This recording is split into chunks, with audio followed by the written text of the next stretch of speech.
She sat alone at the wedding until a billionaire stranger whispered and hugged her, "Act like you're mine tonight." A timeless love story with passion and depth. Don't miss a moment, my beautiful family, because this one is written from the deepest part of my heart just for you. Hi, my beautiful family. I am your brother, Mr. Peter.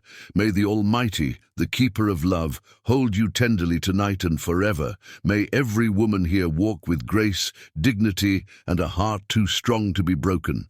May every man be clothed with wisdom to guide with gentleness, courage to protect with honor, and humility to serve with love. May every child laugh without fear, dream without limits, and may our elders be wrapped in peace, respect, and long, joyful days.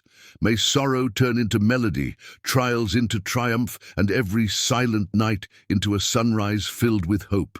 Amen. My family, you are the reason my pen moves, the heartbeat in every word, the soul in every chapter. When you watch until the end, you keep this bond alive. You give meaning to my love, and you make this family stronger than ever. To all the new members joining us, this is your home now. Don't leave, stay, feel the warmth, and you will see this channel is not just stories, it is your family. If your heart is true, write, present. If your love is real, write, I am with Mr. Peter. Sometimes the most beautiful love stories begin in the darkest moments, when hope seems as distant as stars in a cloudy sky, and destiny arrives wearing a stranger's smile. Hesley Rivera sat alone at table 12, her sapphire dress shimmering under the fairy lights like tears she refused to shed. The wedding reception swirled around her in a kaleidoscope of laughter and clinking glasses, but she felt invisible, wrapped in the suffocating silence of her own heartbreak. 3 days ago, she had discovered Bryce Coleman, the man she'd planned to marry, tangled in bed sheets with her roommate. His cruel words still echoed in her mind like poison. You'll never find a man who'll truly love you, Hesley. You're too ordinary, too demanding. No one will ever choose you first. The bride, her dearest friend Tamika Washington, glowed with joy across the dance floor, lost in her new husband's arms.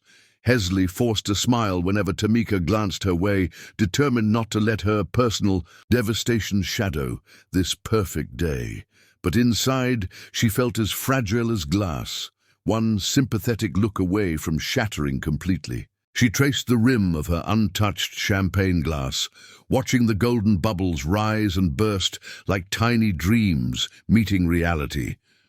Other guests had begun to notice the beautiful woman sitting alone, their whispers floating across the reception like unwelcome ghosts.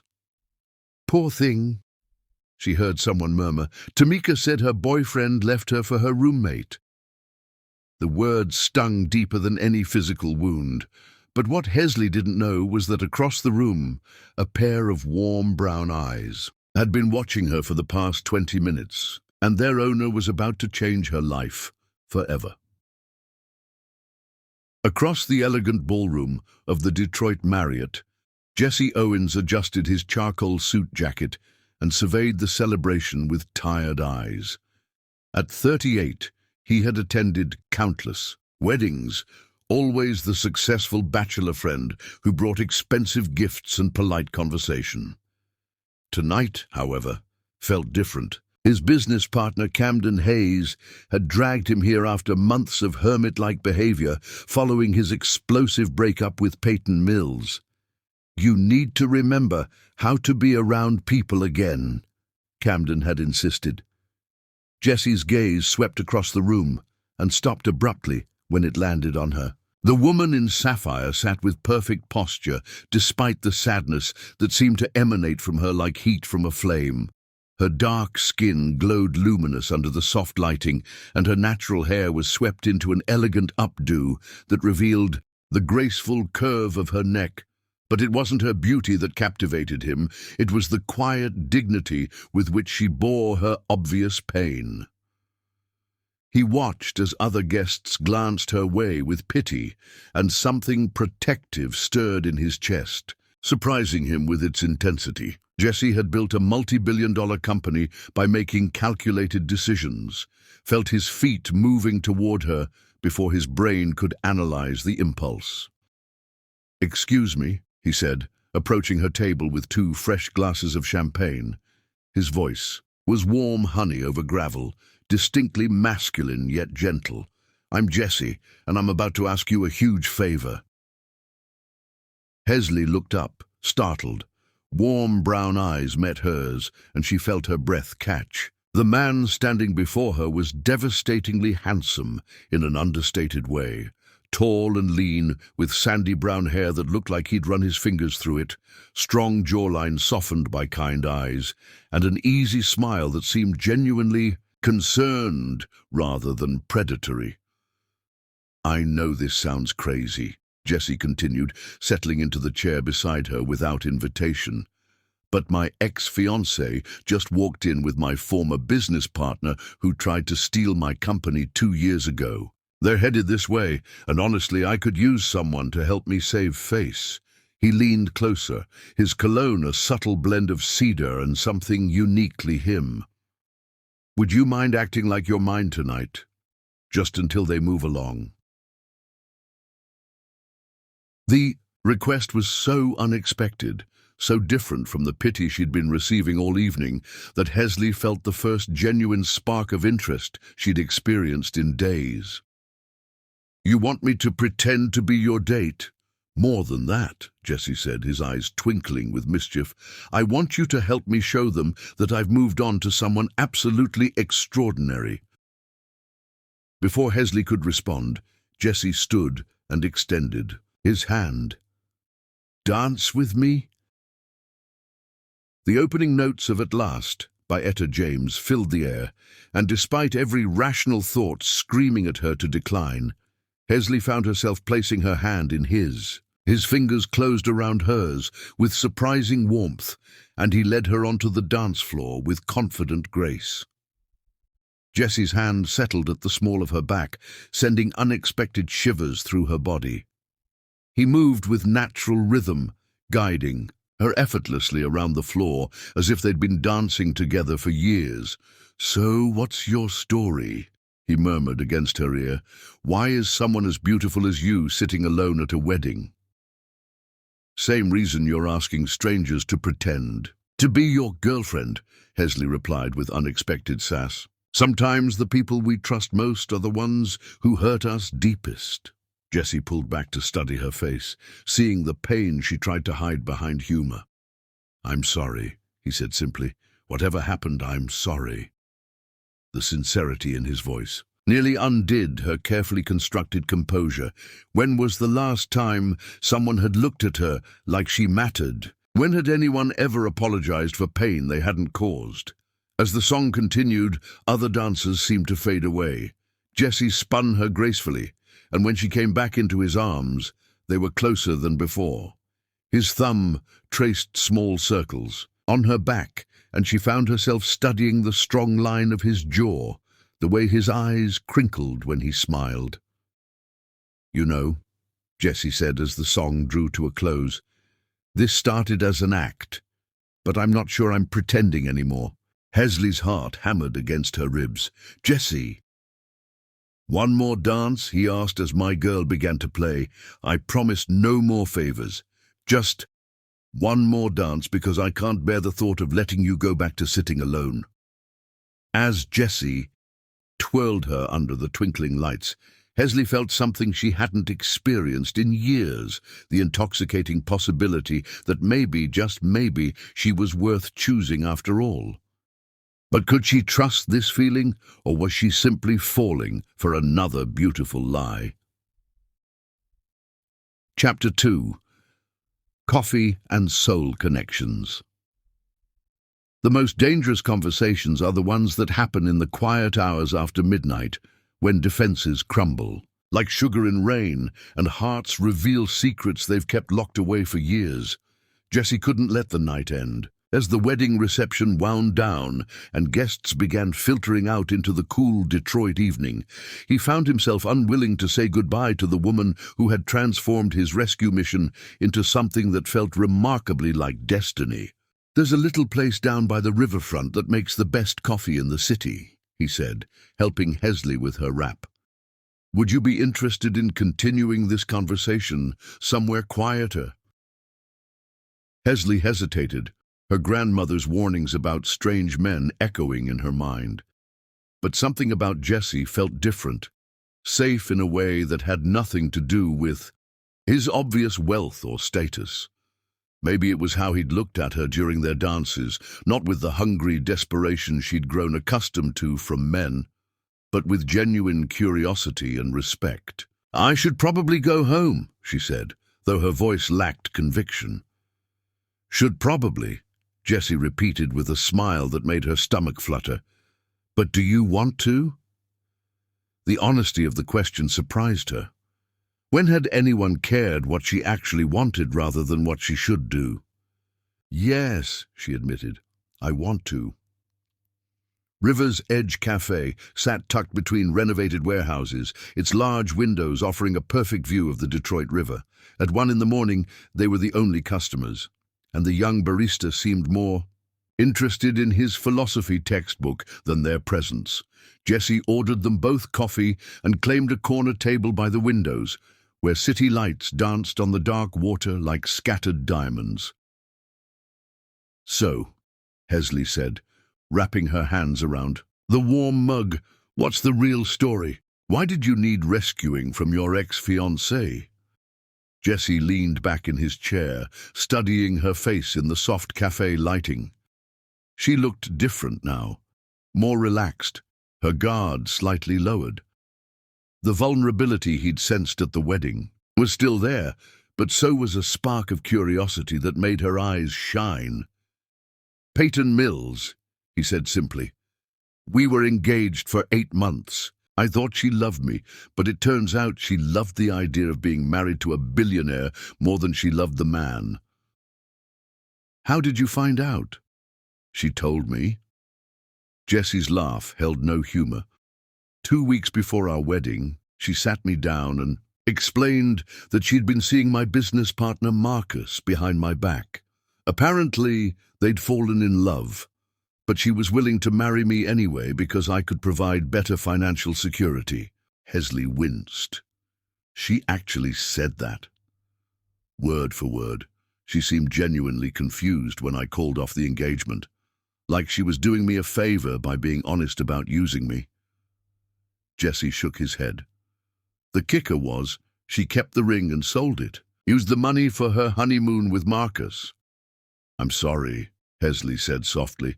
"That's incredibly cruel." "What about you?" Jesse asked, deflecting attention from his pain. "What's the story with the man who was foolish enough to let you go?" Hesley stared into her coffee cup as if it held answers to questions she'd stopped asking. "Bryce Coleman. We dated for 2 years, lived together for 6 months. I thought we were building something real together." She took a shaky breath. 3 days ago, I came home early from school. I teach 2nd grade and found him in bed with my roommate Chelsea. Jesse felt his jaw clench with protective anger. "What did you say to him?"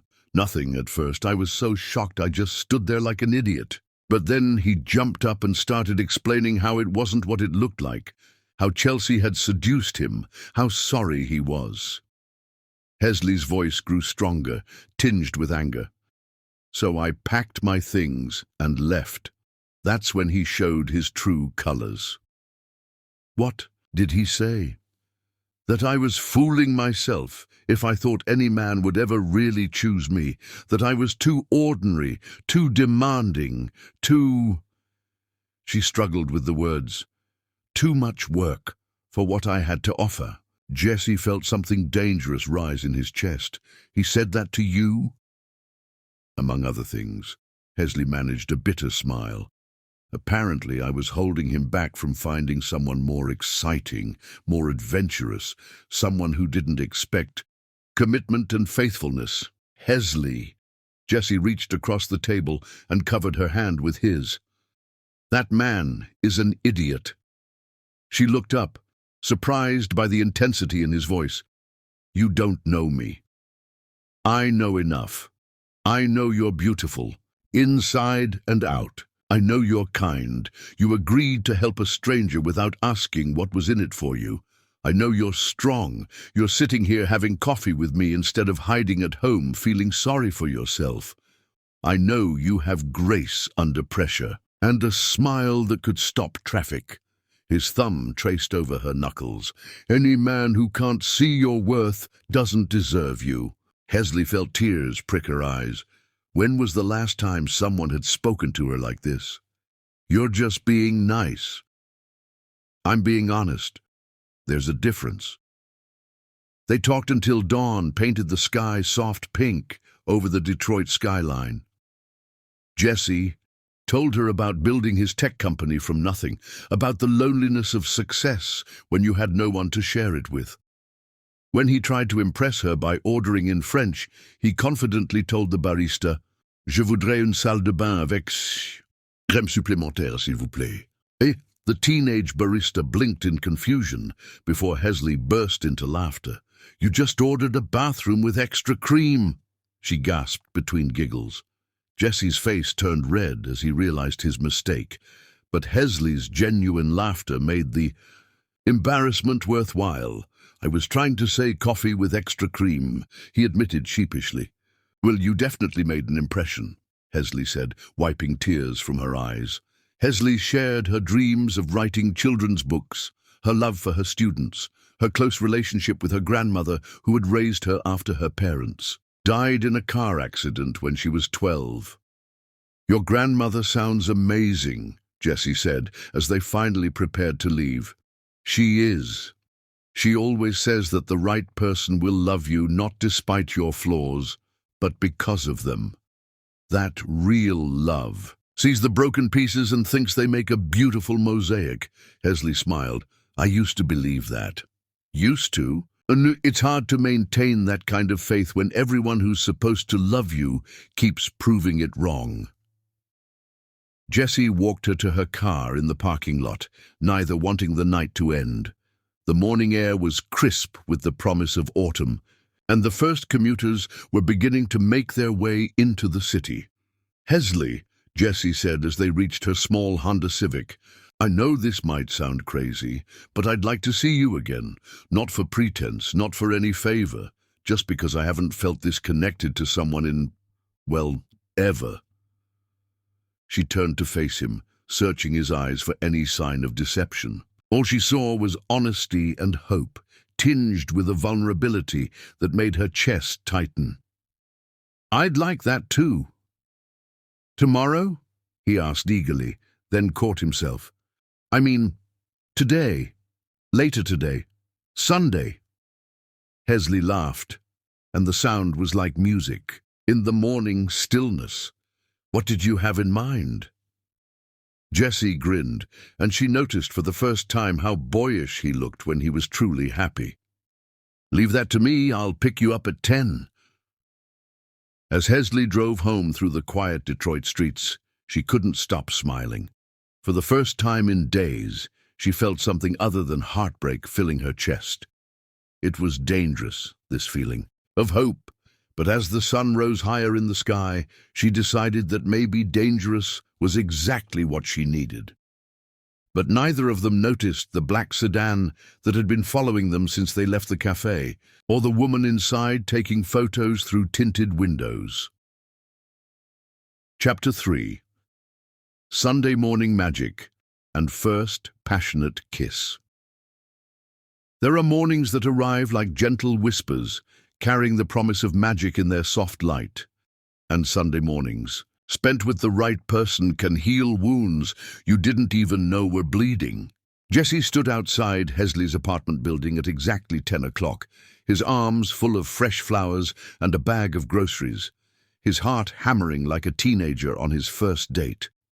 He'd barely slept after leaving her, his mind replaying every word of their conversation, every laugh, every moment their eyes had met across that small cafe table. He'd built a multi-billion-dollar company, negotiated deals that would intimidate seasoned businessmen, but the prospect of spending a quiet Sunday morning with Hesley Rivera terrified and exhilarated him in equal measure. When she opened the door, Jesse felt his breath catch in his throat. Gone was the elegant wedding guest from the night before. Instead, Hesley wore a simple sundress in soft yellow that made her skin glow, her natural hair loose around her shoulders in beautiful coils. She was breathtaking in her casualness, real and warm and perfectly imperfect. "You brought flowers," she said, surprised and pleased. "Sunflowers," Jesse replied, suddenly feeling foolish. "I know most people bring roses, but sunflowers always seem more honest to me. They follow the light instead of trying to be something they're not." Hesley felt her heart skip. How did he know exactly the right thing to say? "They're beautiful. Come in." Her apartment was small but cozy, filled with books and plants and photographs of students and family. Jesse noticed immediately how it felt like a home rather than just a place to live. Sunshine streamed through large windows, highlighting the warm colors she'd chosen for her decor. "Something smells incredible," Jesse said, inhaling the aroma of cinnamon and vanilla. "That would be my grandmother," Hesley said with a grin. "She's been cooking since 6 this morning. I hope you're hungry." Jesse followed her into the kitchen, where a small, elegant woman with silver hair and knowing eyes was flipping pancakes at the stove. Zora Rivera turned to study him with the intense scrutiny that only grandmothers could manage, and Jesse felt himself being measured against some internal standard he hoped desperately to meet. "So you're the young man who rescued my granddaughter from sitting alone at that wedding," Zora said, her voice carrying the slight accent of someone who had learned English as a second language, but spoke it with precision and grace. "Actually," Jesse said carefully, "I think she rescued me." Zora smiled, and Jesse felt some of the tension leave his shoulders. "Good answer. You want to help with breakfast, or are you one of those men who thinks cooking is women's work?" "I'd love to help," Jesse replied honestly, "though I should warn you, my culinary skills are pretty limited." "Everyone can learn," Zora said, handing him a mixing bowl and ingredients. "Hesley, show him how to make the pancake batter properly." For the next hour, Jesse found himself inducted into the Rivera family breakfast tradition.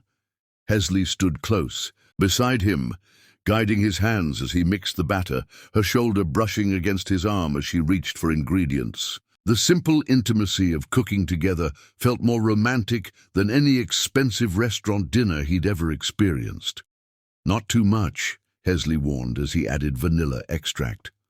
Her hand covered his on the measuring spoon, and Jesse felt electricity shoot through him at the contact. "Just a little." "Like this?" he asked, acutely aware of how close she was, how her perfume mixed with the scent of cinnamon to create something intoxicating. "Perfect," she whispered, and when she looked up at him, Jesse felt the world narrow to just the two of them.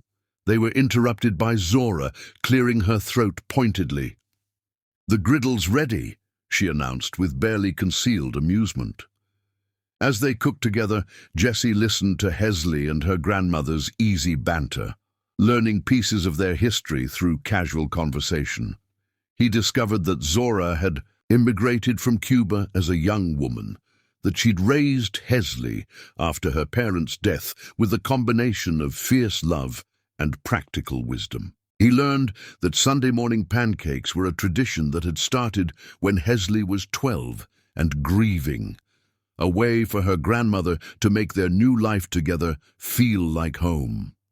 "You know," Zora said to Jesse as they sat down to eat, "Hesley's mother used to say that you could tell everything about a man by how he treated breakfast, whether he rushed through it to get to something more important, or whether he understood that sharing food is sharing love." Jesse looked across the table at Hesley, who was trying not to smile. "And what's the verdict?" "You pass," Zora said simply. "You helped cook. You set the table without being asked, and you're eating like you appreciate it instead of just being polite. That's because it's the best breakfast I've had in years, Jessie replied truthfully. After they ate, Zora mysteriously disappeared to run errands, leaving Jessie and Hesley alone to clean up. They worked together with natural ease, Jessie washing dishes while Hesley dried and put them away. The simple domesticity of it felt surprisingly intimate. "Your grandmother is amazing," Jessie said as they finished. "She likes you," Hesley replied. "That doesn't happen often. What about you?" Jessie asked, turning to face her.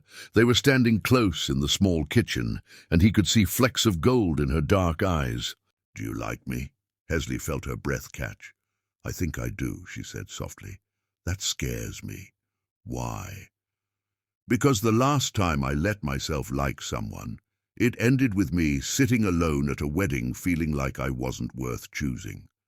Jessie stepped closer, his hands coming up to frame her face gently. "Hesley," he said, his voice low and intense, "look at me." She met his eyes, seeing sincerity and something deeper that made her heart race. "You are worth choosing. You are worth fighting for. You are worth everything." His thumb brushed over her cheekbone. "I know it's too soon to say this, but I've never felt anything like what I felt last night, talking to you until dawn. I've never wanted to wake up early just to spend more time with someone." "Jessie, I know you're scared. I'm scared too. But maybe we could be scared together." The kiss, when it came, was soft at first, tentative and sweet. But as Hesley's arms came up around his neck and Jessie pulled her closer, it deepened into something that spoke of hunger and hope and desperate longing. Jessie tasted like coffee and possibility, and Hesley found herself pressing closer, her hands tangling in his hair. When they finally broke apart, both were breathing hard. Jessie rested his forehead against hers, his hands still framing her face. "That was a..." Hesley started. "Yeah," Jessie agreed, understanding without needing words. They spent the rest of the afternoon on her small balcony, talking and laughing and stealing kisses when the conversation lulled. Jessie told her about his dreams, beyond business success, about wanting to build something meaningful that would last. Hesley shared her secret stories about her students, the way their innocent questions and boundless energy reminded her daily why love was worth believing in. As evening approached, Jessie reluctantly prepared to leave. "Have dinner with me tomorrow night?" he asked, reluctant to end their perfect day. "Yes," Hesley said without hesitation. As Jessie walked to his car, he felt lighter than he had in months. Behind her apartment window, Hesley watched him go with a smile she couldn't suppress. For the first time since Bryce's betrayal, she felt beautiful, desired, worthy of someone's time and attention. But in a car parked across the street, Peyton Mills lowered her camera and smiled coldly. Jessie always had been predictable in his choice of women. He liked them sweet, naive, and completely unprepared for the games people like her played. This one wouldn't last long once she learned a few uncomfortable truths. Chapter 4. When Hearts Choose Love Over Fear. Some battles for love are fought with grand gestures and passionate declarations, while others are won in quiet moments when two people choose to trust despite every reason they have to run. Monday evening brought the kind of late September thunderstorm that made Detroit feel dramatic and romantic. Jessie had arrived at Hesley's school just as she was locking up her classroom, his hair damp from running through the rain, his smile bright enough to rival the lightning illuminating the sky. He'd brought takeout from her favorite Caribbean restaurant and insisted they eat it on her apartment balcony despite the weather, both of them laughing as they tried to keep the food dry while rain misted around them. Now, 2 hours later, they sat curled together on her couch, sharing stories and comfortable silence while the storm continued its symphony outside. Jessie traced lazy patterns on Hesley's arm, marveling at how natural this felt, how perfectly she fit against his side. "Jessie," Hesley said suddenly, her voice carrying a note of uncertainty that made him look down at her. "There's something I need to ask you. Anything. What do you do? I mean, I know you said you have a tech company, but..." She gestured vaguely. "You drive a BMW, you wear clothes that probably cost more than my monthly rent, and you talk about flying to California for meetings like other people talk about driving to the grocery store." Jessie felt his stomach tighten. He'd known this conversation would come, but he'd hoped for more time before having to explain the magnitude of his wealth. So many relationships had ended the moment women discovered his net worth. Either they became gold diggers like Peyton, or they became intimidated and pulled away. "I developed an app called Connect Bridge," he said carefully. "It helps companies manage remote teams more effectively. I started it in my apartment 5 years ago, and it's done, well." Hesley sat up straighter. "Connect Bridge. Jessie, that app is used by half the companies in Detroit. My school district uses it for our remote learning platforms." "Yeah? Yeah, which means..." She stared at him with growing realization. "You're not just successful. You're incredibly successful." Jessie waited for the moment he'd experienced so many times before, the shift in her expression, the recalculation of what their relationship could mean for her financially. Instead, Hesley looked almost worried. "Why didn't you tell me?" she asked. "Because I wanted you to get to know me first. Not my bank account, not what I could buy you or do for you, just me." Before Hesley could respond, they heard the sound of a car door slamming outside, followed by sharp knocking on her apartment door. Jessie felt Hesley tense beside him. "Are you expecting someone?" he asked. "No." Hesley went to the window and peered out. "Oh no, that's my brother Lennox's car." The knocking continued, more insistent now. Hesley opened the door to reveal a tall, broad-shouldered man with the same warm brown skin and intelligent eyes as his sister. Lennox Rivera was clearly agitated, rain dripping from his jacket, his expression stormy. "Lennox, what are you doing here?" Hesley asked. "I could ask you the same thing," Lennox replied, his gaze moving to Jessie. "Tamika called me. She's worried about you." "Worried about what?" "About the fact that you disappeared from her wedding with some stranger, and now, apparently, you're dating him?" Lennox stepped into the apartment without invitation, clearly in protective big brother mode. "Hesley, you just got out of a terrible relationship. Don't you think you're rebounding a little fast?" Jessie stood, recognizing the need to diffuse the situation. "You must be Lennox. I'm Jesse Owens." Lennox ignored the offered handshake. "I know who you are. I looked you up after Tamika told me what happened at the wedding." "Lennox," Hesley protested, "you investigated him." "Of course I did. My little sister disappears with a man worth $2 billion. You're damn right I investigated him." Jessie felt Hesley's sharp intake of breath beside him. $2 billion. She whispered. "Give or take," Lennox continued, his eyes never leaving Jessie. "CEO of Connect Bridge Technologies, recently single after a very public breakup with socialite Peyton Mills, and now apparently he's interested in an elementary school teacher from East Detroit." The room fell silent, except for the continued drumming of rain against the windows. Jessie could feel Hesley withdrawing emotionally, even though she hadn't moved physically. "Hesley," Jessie said softly, "let me explain." "Explain what?" Lennox interjected. "Explain why you didn't tell my sister that you're one of the richest men in Michigan. Explain what you want with her?" I want to get to know her," Jessie replied, his voice steady despite the anger building in his chest. I want to spend time with her because she's intelligent and kind and beautiful, and when I'm with her I feel like the best version of myself." "Right," Lennox scoffed, "and it has nothing to do with the fact that she's beautiful and naive and exactly the kind of woman rich men collect as trophies." Jesse felt his temper snap. "Don't you dare reduce your sister to a trophy. She's worth 100 of me, and if you can't see that, then you don't deserve to call yourself her brother." "Ye, Jesse," Hesley said quietly. "Please." But Jesse wasn't finished. "You want to know what I want with Hesley? I want to wake up every morning thinking about making her smile. I want to hear about her students and their small victories. I want to meet her grandmother properly and earn her approval.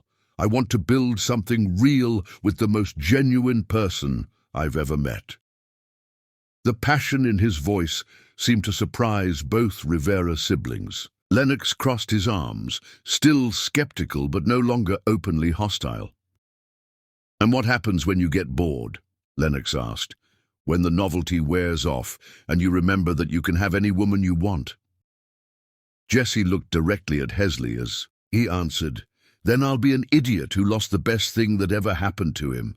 But that's not going to happen because I've already had women who wanted my money and my status. None of them made me feel like Hesley does." "How do I feel?" Hesley asked softly.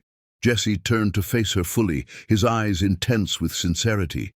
"Like home, like the person I've been looking for my entire life without knowing it. Like maybe all the loneliness was worth it because it led me to you." Hesley felt tears prick her eyes. In the background, Lennox shifted uncomfortably, his protective stance softening as he witnessed the raw emotion between them. "Look," Lennox said finally, his voice gentler, "I just don't want to see you get hurt again. Bryce was bad enough, but the difference in your worlds. Don't you think that's my choice to make?" Hesley asked, finding her voice. Before anyone could answer, there was another knock at the door. This time, when Hesley opened it, she found a small, elegantly dressed woman with perfectly coiffed blonde hair and cold blue eyes standing in the hallway, shaking rain from her expensive umbrella. "Mrs. Owens," Hesley guessed, immediately recognizing the family resemblance in the sharp cheekbones and calculating gaze. Kinsley Owens stepped into the apartment, her gaze sweeping over the modest furnishings with barely concealed disdain. "Miss Rivera, I presume. I'm Jesse's mother, and we need to talk." Jesse appeared at Hesley's side, his jaw tight with tension. "Mother, what are you doing here?" "Cleaning up your mess, as usual." Kinsley's voice was crisp, businesslike, each word precisely enunciated like a weapon. "Jesse, darling, I know you're going through a difficult time after the Peyton situation, but this rebound has gone far enough." "This isn't a rebound," Jesse said firmly. "Of course it is. You're 38 years old and you're too intelligent to throw away your future on some passing infatuation with a woman who's completely unsuitable for your position in society." Hesley felt heat rise in her cheeks. Unsuitable. Kinsley turned to her with the smile of a shark, all teeth and no warmth. "My dear, I'm sure you're a lovely person in your own way, but surely you can see that this relationship has no future. Jesse needs someone who can move in his social circles, someone who understands the demands of his lifestyle, someone who can be an asset to his business, not a liability." "Someone like Peyton?" Hesley asked with deceptive sweetness. "At least Peyton understood what was expected of her." "You mean she understood how to use people for money?" Jesse's voice was dangerous now, low and controlled. "Mother, that's enough." "Jesse, be practical. What do you have in common with this woman? What could she possibly offer you that hundreds of more appropriate women couldn't?" Kinsley's voice carried the kind of cold certainty that came from years of social manipulation. Jesse looked at his mother with something approaching pity. "She offers me love, Mother. Genuine, honest love that has nothing to do with what I can Buy her or where I can take her. She offers me a chance to be a better man than the one you raised me to be."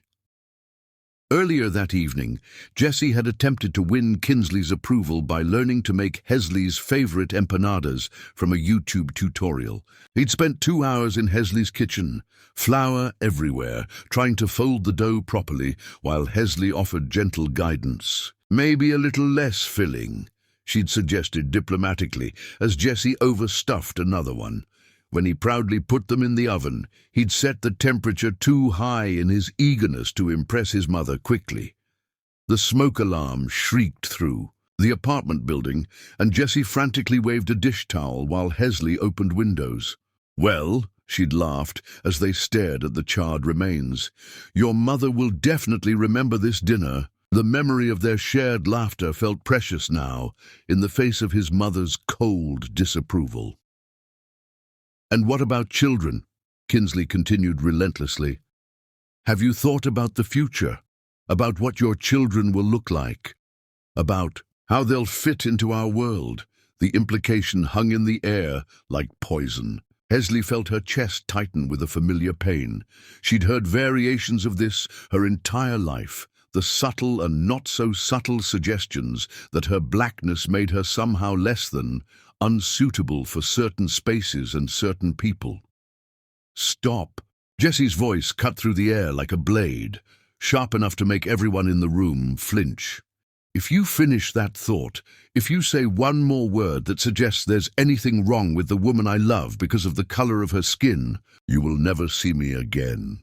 The room fell silent, except for the continued drumming of rain against the windows. Kinsley looked genuinely shocked at her son's tone, as if she'd never seen this side of him before. "Hesley," Jesse continued, his voice softer now but no less intense, "I'm sorry. This is exactly why I wanted you to know me before you knew about the money.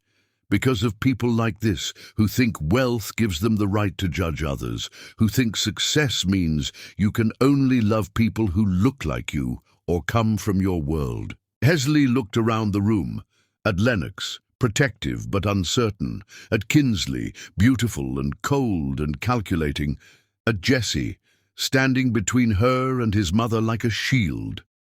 The weight of his world, of the complications his wealth would bring, to her simple life, settled on her shoulders like a heavy cloak. "Maybe your mother is right," she said quietly. "Hesley, no. Maybe we're too different. Maybe this is just—" Jesse stepped closer, taking her hands in his. "Look at me," he said urgently. "Tell me you don't feel what I feel. Tell me the last 3 days haven't meant anything to you." Hesley met his eyes and saw desperate hope there, mixed with a vulnerability that made her chest ache. "They've meant everything to me. That's the problem." "Why is that a problem?" "Because I'm falling for you, and I don't know if I can survive having my heart broken by someone I love this much." The admission hung in the air like a confession. Jesse's face transformed with wonder and relief, and even Lennox stepped forward, his protective anger softening into something like understanding. "Then don't let fear make the decision," Jesse said, his voice raw with emotion. "Let love make it." As if sensing the shift in the room, both Kinsley and Lennox began to protest, but Jesse held up a hand. "Mother, you raised me to be a man of integrity, to treat people with respect regardless of their background or bank account. If you can't accept the woman I choose to love, then you're not the mother I thought you were, and you're certainly not the woman Dad fell in love with." He turned to Lennox, his voice firm but respectful. "And you, if you love your sister half as much as I'm beginning to, you'll support her choices instead of trying to protect her from living. She's strong enough to make her own decisions and smart enough to see through anyone who doesn't deserve her." Finally, he looked at Hesley, his hands still holding hers. "I can't promise this will be easy. My world comes with complications yours. Doesn't. There will be people like my mother who think they have the right to judge us, but I can promise that I will choose you every single day, in every situation, against every objection. The question is, will you choose me back? Hesley looked into his eyes and saw her future there, complicated, uncertain, but filled with more love than she'd ever dared to imagine. She thought about her grandmother's words about broken pieces making beautiful mosaics, about love being worth the risk of pain. "Yes," she whispered, "I choose you back." As Jesse pulled her into his arms, kissing her with desperate relief while thunder rolled overhead, Lennox watched his sister's face transform with happiness and made a decision of his own. And neither of them noticed Kinsley slip quietly from the apartment, her face a mask of cold fury. She had phone calls to make, information to gather, and an unsuitable relationship to end, one way or another. Chapter 5. The Garden of Secrets and Dreams. Love grows most beautifully in secret places, tended by gentle hands and watered with whispered confessions that bloom like flowers in the darkness. The following Saturday evening, Jesse stood outside Hesley's apartment building with nervous energy coursing through his veins and a mysterious smile playing at his lips. He'd been planning this surprise all week, working with contractors and landscapers during every free moment to create something special, something that would show Hesley how serious he was about building a future with her. When she opened the door, Jesse's breath caught as it did every time he saw her. She wore a simple white sundress that made her skin glow in the evening light, her hair loose and natural around her shoulders. 3 weeks of knowing her, and she still made his heart race like a teenager with his first crush. "You look beautiful," he said, leaning down to kiss her softly. "Thank you," Hesley replied, noting the excitement he was trying to hide. "So where are we going that requires me to dress for warm weather in October?" "It's a surprise," Jesse said, taking her hand and leading her to his car. "Trust me?" "I'm learning too," she said, and the simple honesty of her response made Jesse's chest tighten with emotion. They drove through the city as sunset painted the sky in shades of amber and rose. Jesse navigated through the downtown area toward the riverfront, but instead of stopping at one of the restaurants or entertainment venues, he pulled into the parking garage of a high-rise residential building. "Jesse?" Hesley looked up at the gleaming tower with confusion. "What are we doing here?" "You'll see," he said, guiding her to a private elevator that required a key card to operate. They rode to the top floor in comfortable silence, Hesley's curiosity growing with each passing floor. When the elevator opened, Jesse led her down a hallway to a door marked "Roof Access, Authorized Personnel Only." Should we be up here?" Hesley asked as Jesse produced another key card. "I live in the penthouse," Jesse said with a grin. "I think I'm authorized." The door opened onto the most magical space Hesley had ever seen. What had once been an empty rooftop had been transformed into an enchanted garden. Strings of warm white lights created a canopy overhead like captured stars. Flower beds filled with roses, jasmine, and herbs created intimate pathways leading to a central seating area. The Detroit skyline stretched out in every direction, but the garden felt private and secret, like a world apart from the city below. "Jesse," Hesley breathed, turning in a slow circle to take it all in. "This is incredible. When did you—" "This week," Jesse said, watching her face with nervous anticipation. "I wanted to create something beautiful that was ours. Somewhere we could come to talk and dream and just be together." Hesley noticed the flower beds weren't fully planted yet. Several areas had been prepared, but left empty, waiting. "Why isn't it finished?" Jesse's smile turned tender. "Because I wanted us to finish it together. I hoped we could Plant the rest of it side by side. Choose what grows here together. The thoughtfulness of the gesture overwhelmed her. This wasn't just a romantic surprise. It was a metaphor, an invitation to build something beautiful together from the ground up. "Show me," she said softly. For the next hour they worked side by side in the soft earth, planting lavender and rosemary, white roses and climbing jasmine.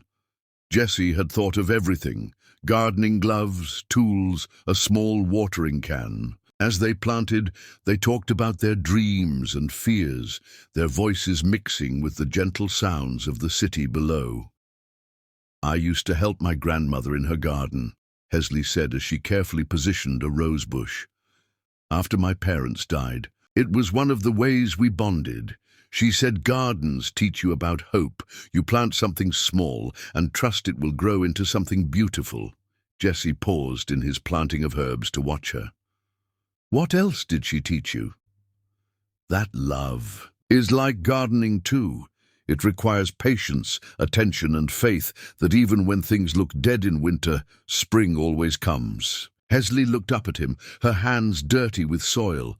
"But it also requires the right conditions to grow." "And what are the right conditions?"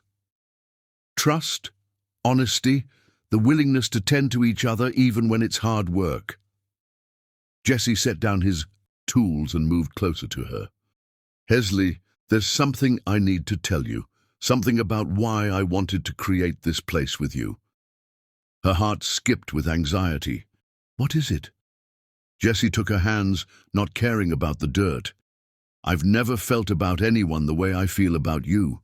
It scares me because it's so intense, so fast. But it also feels like the most real thing in my life." "Jessie, let me finish," he said gently. "I know we've only known each other a few weeks. I know my world comes with complications that yours doesn't. But I also know that every morning I wake up thinking about you, and every night I fall asleep grateful that you exist." Hesley felt tears prick her eyes. "I feel the same way. That's what scares me." "Why?" "Because I've never felt this much for someone before. With Bryce, I loved him, but it was comfortable, safe. This feels like standing on the edge of a cliff." Jessie cupped her face with his dirty hands, leaving smudges of earth on her cheeks. "Then let's jump together." When he kissed her this time, it was different from their previous kisses. This one spoke of promises and commitment, of a man who had made up his mind completely.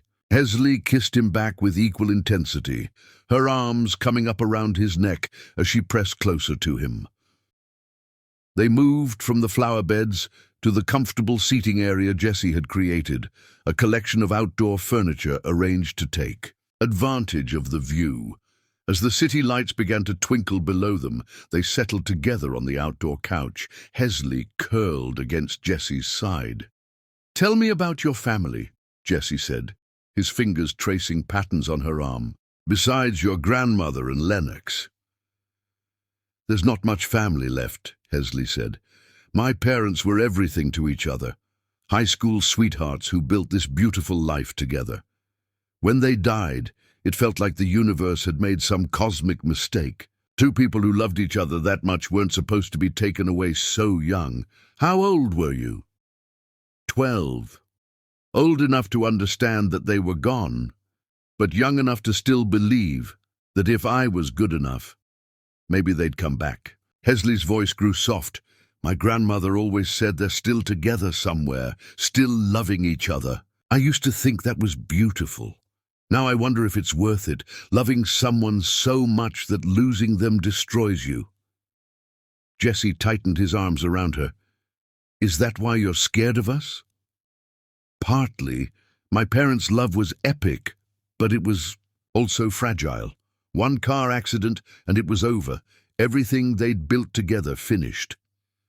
"But they had 12 years together," Jessie said quietly. 12 years of the kind of love most people never find. Don't you think that was worth it?" Hesley looked up at him, studying his face in the soft light. "Do you?" "I'm starting to think it might be. Before I met you, I thought love was a business transaction. You give something, you get something in return. But this, what I feel, for you, it's not transactional, it just is. They talked until well past midnight, sharing stories and dreams under the canopy of lights. Jesse told her about his father, who had died when Jesse was 25, and how the loss had driven him to work harder, achieve more, always trying to make his father proud posthumously. Hesley shared her dream of opening a school for underprivileged children, a place where kids could learn and grow in an environment of unconditional love and support. "We could do that together," Jesse said suddenly. "What?" "Your school. We could make it happen. I have the resources, you have the vision and the heart for it." Hesley sat up straighter. "Jesse, I can't let you just buy me my dreams. It wouldn't be me buying you anything. It would be us building something together, something that matters." The offer was tempting, but Hesley felt overwhelmed by the implications. "It's too much, too fast." "Then we'll take it slow. We'll plan it, research it, make sure it's right. But Hesley, imagine what we could accomplish together, your compassion and my resources, working towards something bigger than both of us." As Jesse spoke, his eyes shining with excitement and possibility, Hesley felt herself falling deeper. This wasn't a man trying to buy her love with expensive gifts. This was a man who wanted to help her change the world. "I think," she said slowly, "that you might be the most dangerous man I've ever met." "Dangerous how?" "Because you make me believe in impossible things. You make me think that maybe epic love stories don't have to end in tragedy." Jesse pulled her closer, kissing the top of her head. "Maybe they don't. Maybe the best love stories are the ones that last a lifetime." As they prepared to leave their secret garden, both felt the weight of what was building between them. This was no longer a simple attraction or even a strong infatuation. This was love, real and powerful and absolutely terrifying in its intensity. But as they walked hand in hand to the elevator, neither of them noticed the figure watching from the building across the street, or the long-range camera capturing their intimate moments. Some love stories faced challenges from within, while others battled enemies who preferred to attack from the shadows. Chapter 6. The Letter and First Proposal Attempt. Sometimes the most beautiful moments are born from the ashes of our deepest. Pain and love letters written by the dead can guide the living toward their greatest happiness. November arrived in Detroit with the kind of crisp clarity that made the city feel reborn. Jesse had been practically floating for the past month, his business meetings punctuated by text messages from Hesley, his evenings spent in her apartment or their rooftop garden, learning the intricate rhythms of loving someone completely. He'd never experienced anything like the peace that settled over him when she laughed at his jokes, the way his chest expanded with pride when she talked about her students, the absolute rightness of waking up next to her on the morning she stayed over. Tonight was different, though. Tonight was the night he'd been planning for 2 weeks, ever since the moment he'd realized that he couldn't imagine a future that didn't include Hesley Rivera as his wife. The ring burned like a secret in his jacket pocket as he made final adjustments to their rooftop garden. He'd added more lights, more flowers, and a small table set for 2 with champagne and her favorite dessert from the little bakery near her school.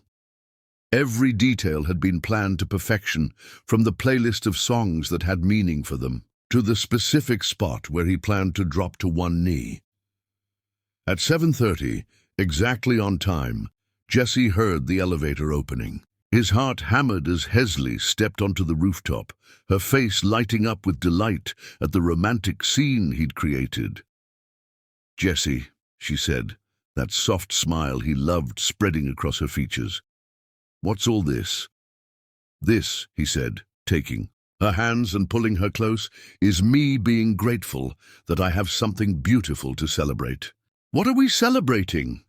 2 months, Jesse said, his voice warm with affection. 2 months since a beautiful woman agreed to pretend to be mine for one night and changed my life completely. Hesley felt her chest tighten with emotion. Had it really only been 2 months? It felt like she'd known Jesse for years, like he'd always been part of her life. It feels like longer. In the best way, Jesse agreed, leading her to the table he'd prepared.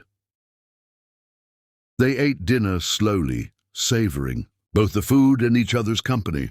Jesse seemed more attentive than usual, if that was possible, hanging on her every word, his eyes never leaving her face. There was an energy about him, an excitement he was trying to contain but couldn't quite hide. "You're planning something," Hesley said as they finished dessert. "Maybe," Jesse replied with that boyish grin she adored. "Jesse Owens, what are you up to?" Instead of answering, Jesse stood and walked to a small chest he'd placed near the flower. Beds. From it, he withdrew an old wooden box worn smooth by age and handling. "Before I tell you what I'm up to," he said, returning to sit beside her, "there's something I want to share with you. Something I found last week when I was going through my father's things." Hesley noticed the emotion in his voice when he mentioned his father. In all their conversations, Jesse had spoken of David Owens with reverence and lingering grief, but had never shared much detail about the man who had raised him. Jesse opened the box carefully, revealing letters tied with ribbon, old photographs, and various mementos. From the collection, he withdrew a single envelope, yellowed with age. "My father wrote this letter to me before he died," Jesse said, his voice thick with emotion. "I never knew it existed until last week.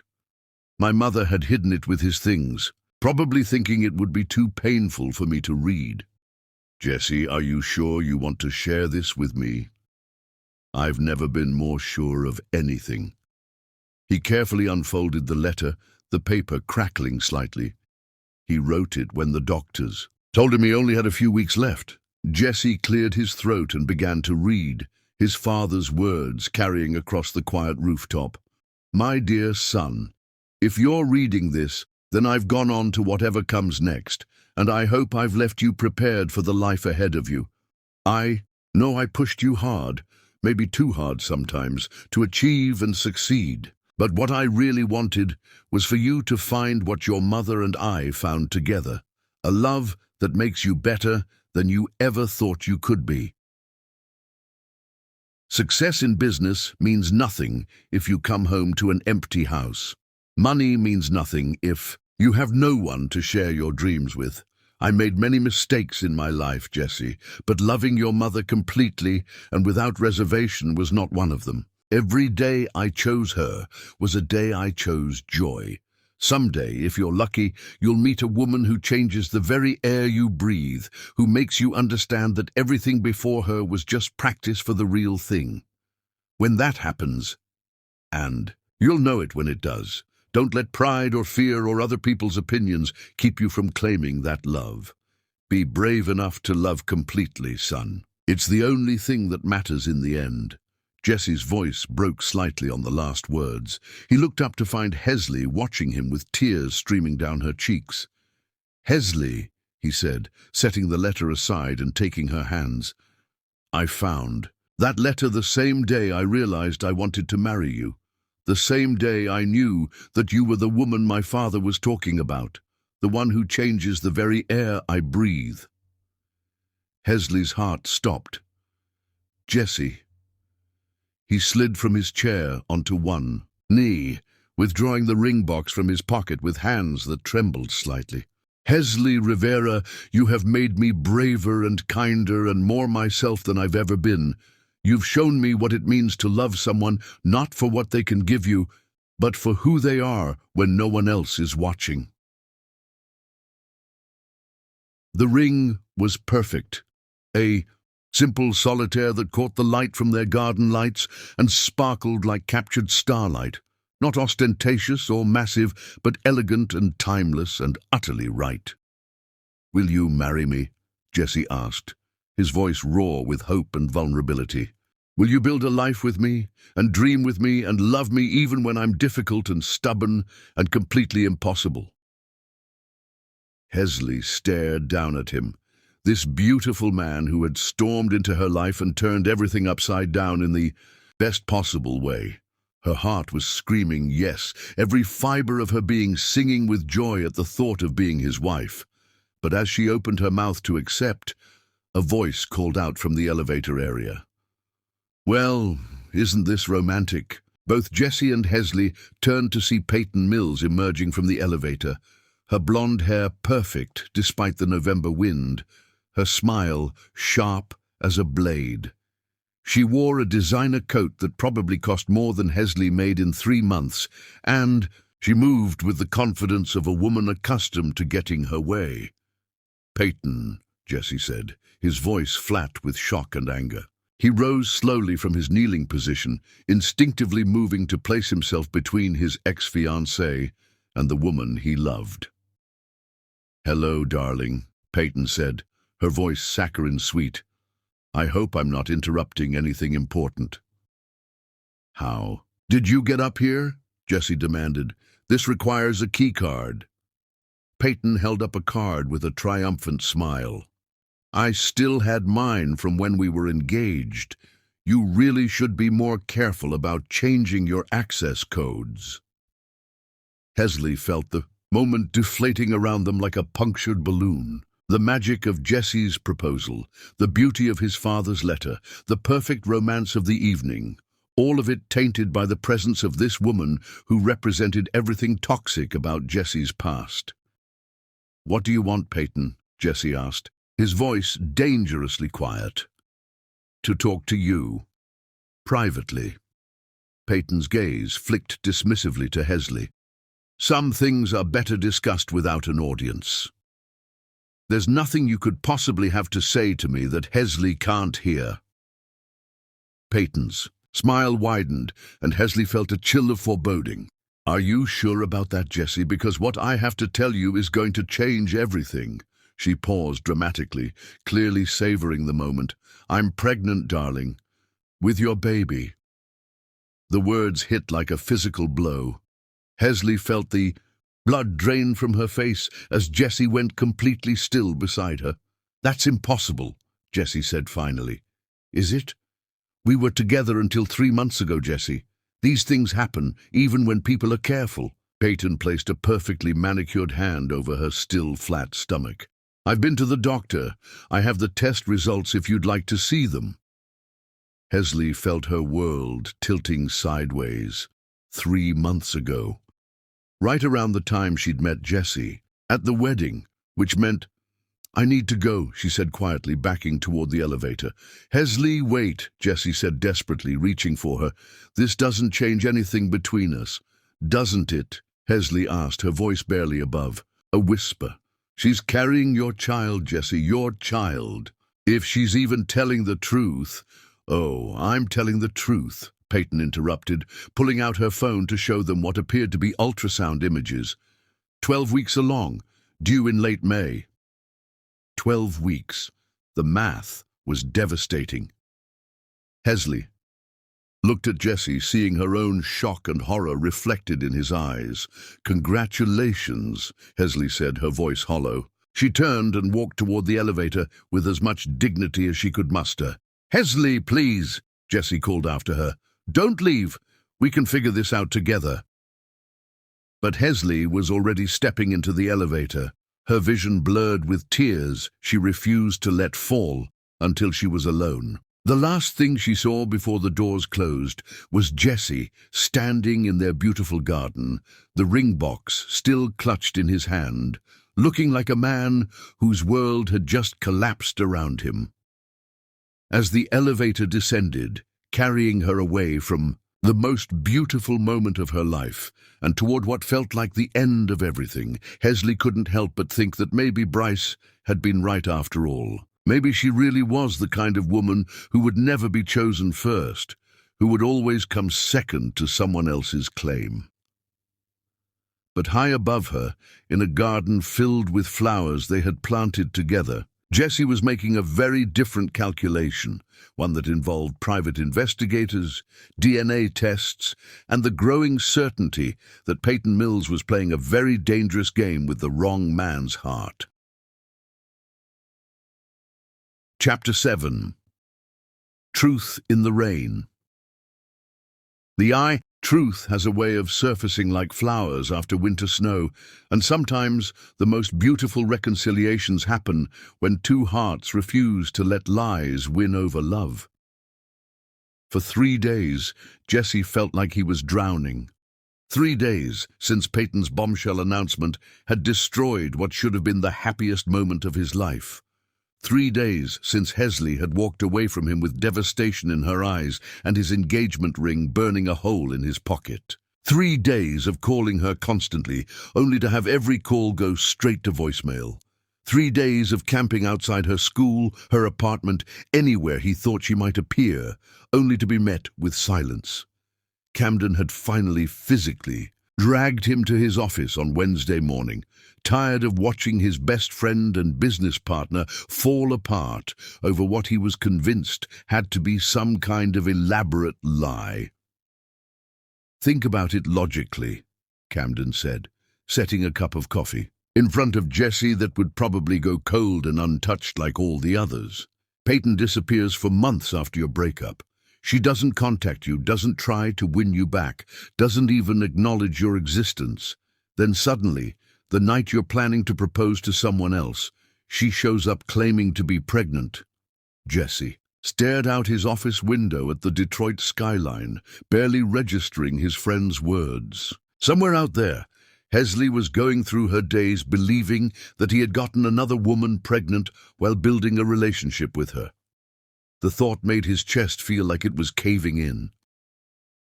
"The timing is suspicious," Camden continued. "How did she even know you were planning to propose?" That question had been nagging at Jesse, too. He'd told no one about the proposal except Camden, and he trusted his friend completely. So how had Peyton known to arrive at exactly the right moment for maximum damage? "I hired a private investigator," Jesse said quietly. "Good. What did they find?" "Preliminary results came back this morning." Jesse finally turned from the window, and Camden was shocked by how haggard his friend looked. "The ultrasound images. She showed us. They're not hers. They were lifted from a pregnancy forum online." Camden sat forward. "So she's not pregnant?" "Oh, she's pregnant. The blood test confirms that much. But the timeline doesn't add up." Jesse pulled out a folder from his desk. "According to her medical records, she's 8 weeks pregnant, not 12, which means conception happened in mid-September. After you'd already met Hesley." 6 weeks after I met Hesley, which means the baby isn't mine." Jesse's voice was hollow, with exhaustion. "She lied about the timing to make it seem possible that I was the father." "Why would she do that?" Jesse thought about Peyton's cold smile, the satisfaction in her eyes as she'd watched his proposal crumble. "Because she can't stand that I moved on, because she wants to destroy any chance I have of being happy with someone else. So tell Hesley the truth. She won't see me. She won't take my calls. Her brother threatened to have me arrested for stalking if I don't stop showing up at her apartment." Jesse ran his hands through his hair. "I don't blame her. From her perspective, I got my ex-fiancée pregnant while telling her I loved her." Camden was quiet for a long moment. "There has to be a way to reach her. There is one person she might listen to." That afternoon, Jesse found himself standing nervously outside a small house in East Detroit, holding the folder of evidence that proved Peyton's lies. The door opened before he could knock, revealing Zora Rivera, Hesley's grandmother, looking like she'd been expecting him. "Mrs. Rivera," Jessie said. "Thank you for agreeing to see me." "Come in, young man," Zora said, her voice neither hostile nor welcoming. "We have things to discuss." Zora's living room was warm and comfortable, filled with photographs of Hesley at various ages, and the scent of something delicious cooking in the kitchen. Jessie sat carefully on the edge of the couch, acutely aware that he was being evaluated by someone whose opinion could change everything. "My granddaughter is heartbroken," Zora said without preamble. "She hasn't eaten more than a few bites since Sunday night. She goes through the motions at school, comes home, and cries herself to sleep." Each word was like a knife to Jessie's chest. "Mrs. Rivera, I know how this looks, but—" "Let me finish," Zora interrupted. "Hesley told me what happened. She also told me she loves you more than she's ever loved anyone, which is why this is destroying her." Jessie felt tears prick his eyes. "I love her too. More than I knew it was possible to love someone." "Then prove it." Zora leaned forward. "Show me these papers you brought." For the next hour, Jessie laid out everything the private investigator had discovered. Peyton's real medical timeline, the fake ultrasound images, even evidence that she'd been having an affair with a married businessman around the time of conception. Zora studied the documents carefully, asking pointed questions that proved she was sharper than her age might suggest. Finally, she leaned back in her chair with a sigh. "That woman is evil," she said simply. "Yes, she is, and I'm an idiot for not seeing it sooner." Jessie leaned forward urgently. "Mrs. Rivera, I need Hesley to know the truth. I need her to know that I would never, ever betray her like that. Why should she believe you? Why should any of us believe you?" The question hit Jessie like a physical blow, but it was fair. "Because I'm willing to take a DNA test. Because I'm willing to do whatever it takes to prove that the only woman I've been with since the day I met your granddaughter is your granddaughter." Zora was quiet for a long moment, studying his face. "You really love her." "I love her enough to let her go, if that's what would make her happy. I love her enough to spend the rest of my life proving I'm worthy of her if she'll give me the chance. I love her enough to fight Peyton Mills and anyone else who tries to hurt her. And if this other woman really is carrying someone else's child, then I hope she gets the help she clearly needs, and I hope the real father steps up to take responsibility. But it has nothing to do with me, and it has nothing to do with Hesley." Zora stood up suddenly. "Come with me." She led Jessie to the kitchen, where she began pulling ingredients from the refrigerator. "You're going to help me cook dinner," she announced, "and then you're going to sit at my table and eat it, and we're going to have a real conversation about what kind of man you are." "Mrs. Rivera." "Call me Abuela," she said, with the first smile he'd seen from her. "If you're going to marry my granddaughter, we might as well get used to being family." As they cooked together, Jessie found himself telling Zora things he'd never told anyone, about the loneliness of success without someone to share it with, about his fear that he was fundamentally unlovable because of his wealth, about the way Hesley had made him feel worthy and whole for the first time in his life. "She's scared," Zora said as they sat down to eat. "Not just of this situation, but of loving someone as much as she loves you." "Why?" "Her parents," Zora explained. "They loved each other completely, passionately. When they died, I watched that little girl learn that the deepest love comes with the deepest pain. She spent her whole life trying to love safely, to protect herself from ever hurting that much again." Jessie felt understanding dawn, "and now she thinks I've proven that complete love isn't safe." "Exactly. So if you want her back, you need to show her that some love is worth the risk, that some people are worth trusting completely." As if summoned, By their conversation, they heard the front door open. Hesley's voice called out, "Abuela, I'm here for dinner."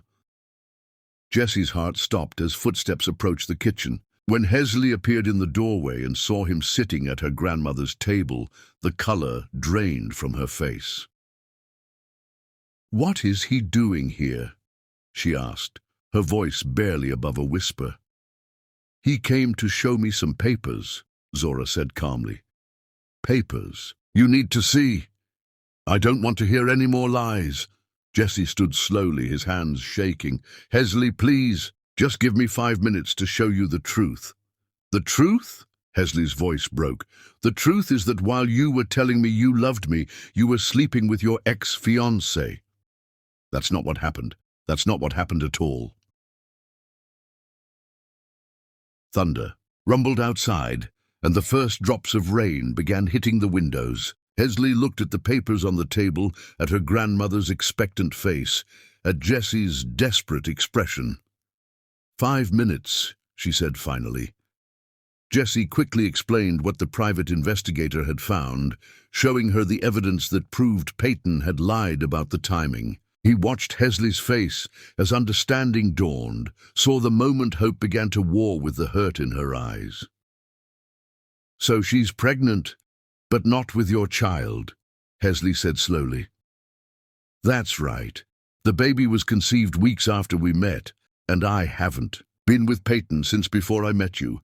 I swear to you, Hesley, on my father's grave, I swear I have never betrayed you."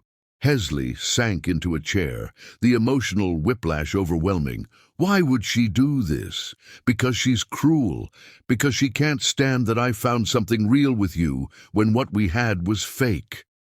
Jessie knelt beside her chair.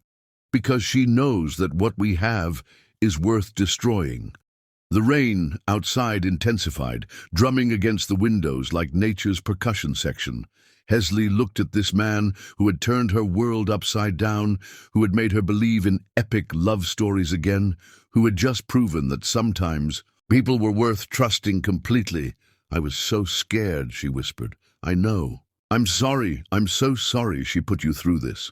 Not of that. I was scared of how much I love you, scared of needing someone that much." Jessie took her hands, not caring that they were still shaking. "Then be scared with me, because I've never needed anyone the way I need you, and it terrifies me every single day." Hesley looked into his eyes and saw her own fear reflected back, mixed with a love so deep it took her breath away. "Jessie, I know it's been an awful few days. I know you need time to trust me again, but I'm not giving up on us. I'm not letting her win." Hesley stood suddenly, pulling Jessie to his feet. "Come with me." "Where are we going?" "Outside. I want to dance in the rain with the man I love." As they stepped onto Zora's front porch, the storm was in full force, rain falling in sheets that soaked them immediately. But Jessie pulled Hesley into his arms anyway, spinning her around on the wet porch while she laughed with pure joy. "I love you," Jessie said, having to shout over the storm. "I love you too," Hesley shouted back. "I love you too much to let fear win." When Jessie kissed her, it was desperate and hungry and full of relief. They were both soaked to the skin, rain streaming down their faces, but neither cared.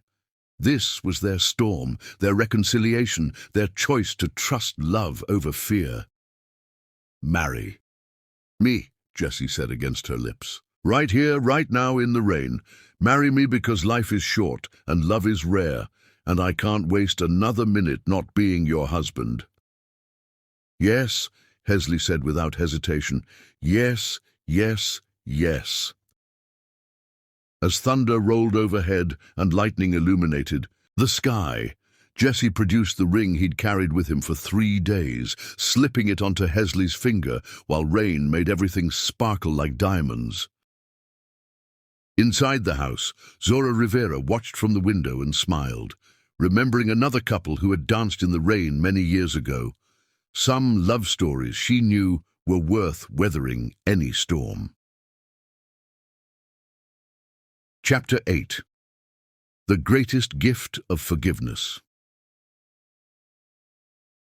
True, strength is not found in revenge, but in the grace to forgive those who have wronged you, and sometimes the most powerful victory is helping your enemies find their way back to the light.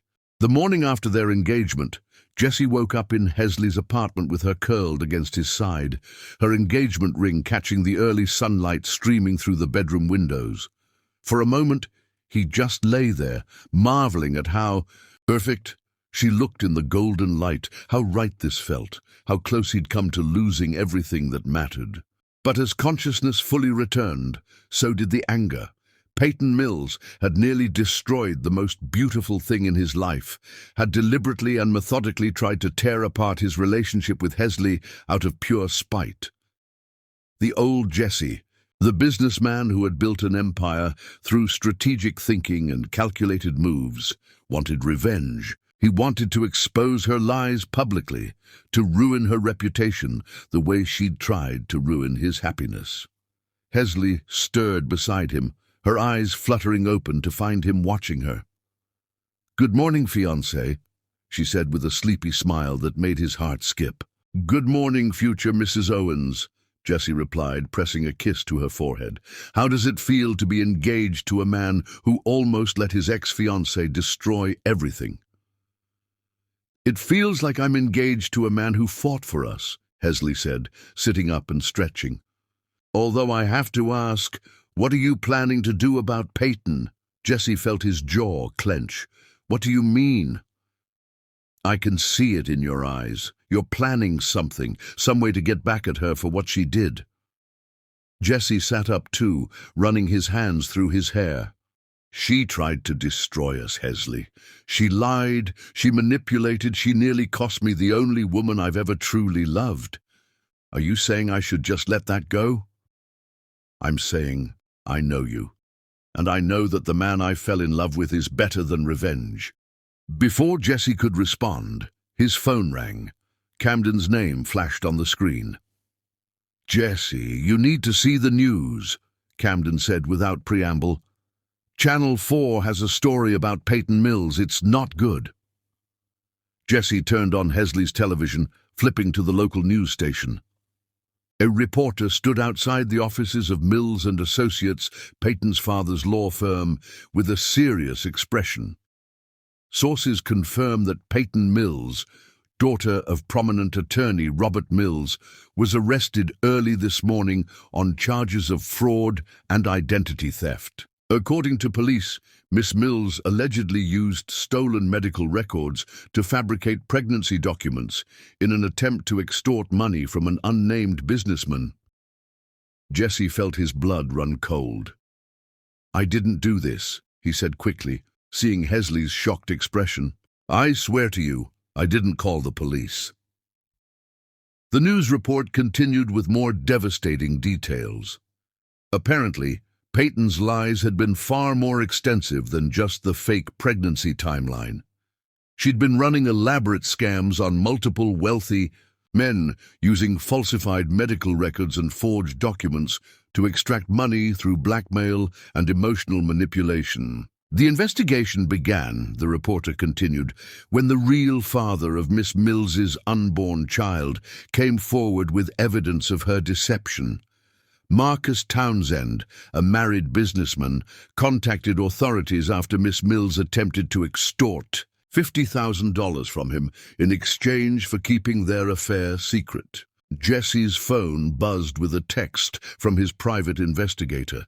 "Didn't expect the real father to come clean this quickly. Sometimes guilty consciences work faster than detective work." "So it's over," Hesley said quietly. "She can't hurt anyone else now." But Jessie felt no satisfaction in Peyton's downfall. Looking at the woman he loved, seeing the compassion in her eyes, even for someone who had tried to destroy their happiness, he realized something important about the kind of man he wanted to be. "I need to go see her," he said suddenly. "What?" Hesley stared at him. "Jessie, she tried to ruin our relationship. She's facing criminal charges. Why would you want to see her?" "Because," Jessie said, understanding it fully for the first time. Holding on to anger about this is going to poison what we're building together. And because maybe she needs to understand that there's another way to live. But first, Jessie had one more proposal planned. He'd been working on it for weeks, a surprise at Hesley's school that he hoped would finally convince her to say yes. The previous attempts had all been interrupted or mistimed, but this one would be different.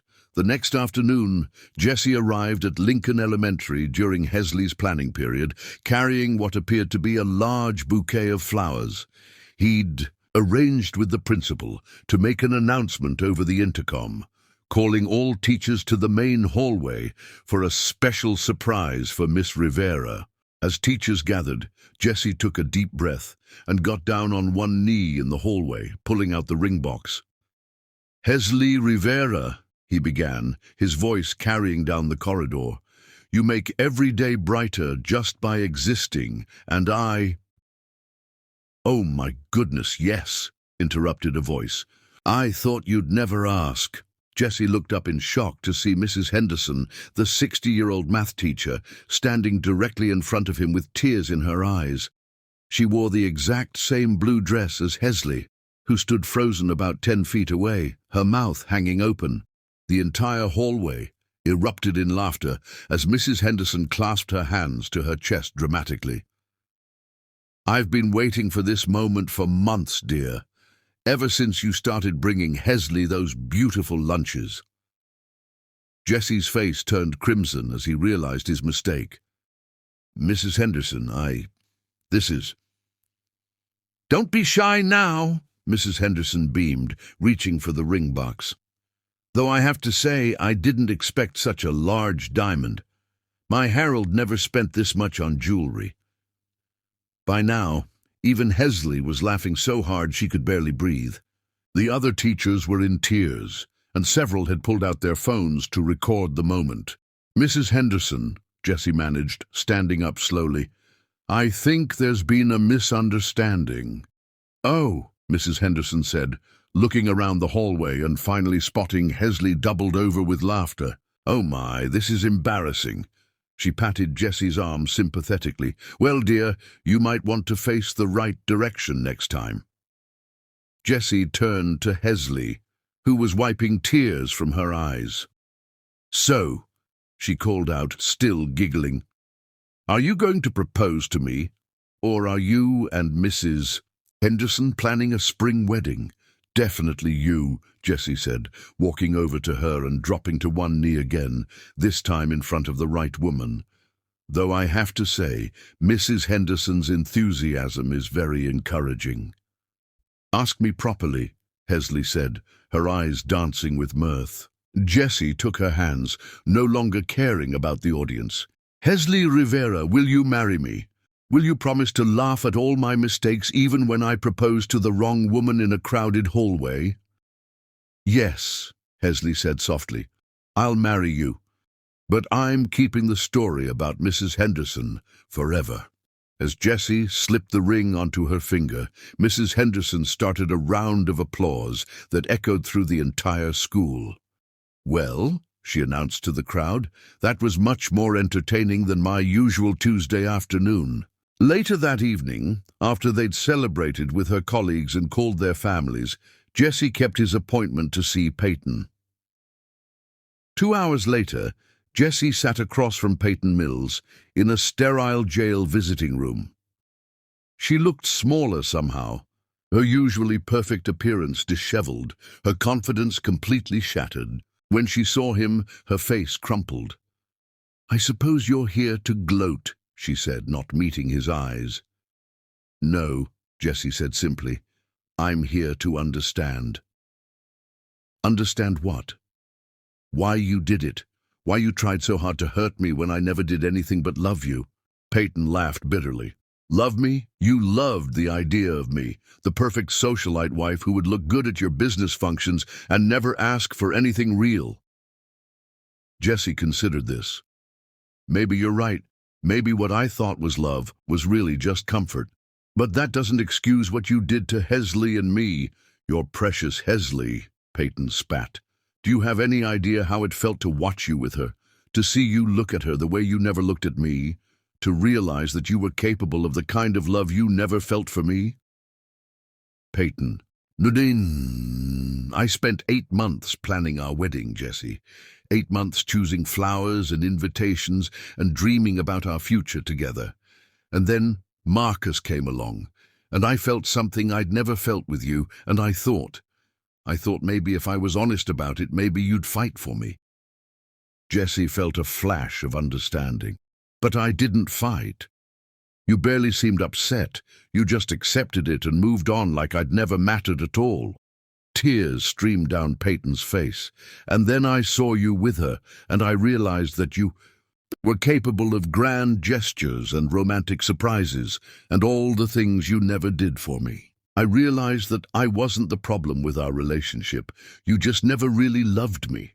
Jesse leaned forward. You're right. I never loved you the way you deserved to be loved. And I'm sorry for that.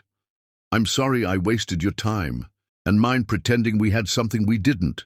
Peyton looked up, surprised by his honesty. But Peyton, what you did, trying to destroy my relationship with Hesley, lying about the pregnancy, manipulating other men, that wasn't about me. That was about you being in so much pain that you wanted everyone else to hurt too. So what? You're here to psychoanalyze me?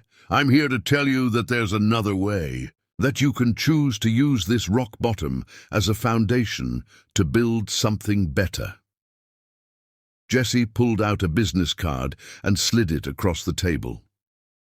This is a therapist who specializes in helping people who've made mistakes rebuild their lives. And this, he slid over another card, is the best defense attorney in Detroit. I've already put $10,000 in an account to pay for both. Peyton stared at the cards like they might explode. Why would you do this? Because the woman I love taught me that holding on to anger is like drinking poison and expecting the other person to die. Because I want to be worthy of her, which means being someone who helps instead of hurts. I tried to destroy your happiness. You tried, but you failed. Hesley and I are stronger because of what we survived together. And maybe, if you get the help you need, you can find the kind of real love you were looking for in all the wrong places. Jesse stood to leave, then paused. Peyton, you're not a bad person. You're a hurt person who made bad choices. But it's not too late to make better ones.